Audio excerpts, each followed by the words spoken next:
জনাইছো গুৰুত্বপূৰ্ণ খবৰ ছয়গাঁৱত হুকাব পথ দুৰ্ঘটনাত হিততে নিহত এজন ছয়গাঁৱত ডাম্পাৰ দৌৰাত্ম জনাইছো গুৰুত্বপূৰ্ণ খবৰ ডাম্পাৰ খুন্দাত নিহত এজন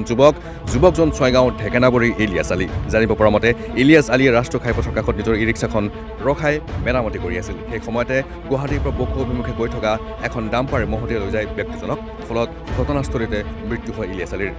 দুৰ্ঘটনা সংঘটিত কৰা ডাম্পাৰখনৰ নম্বৰ হৈছে AS01C3803 জনাইছো গুৰুত্বপূৰ্ণ খবৰ ছয়গাঁৱত হুকাব পথ দুৰ্ঘটনা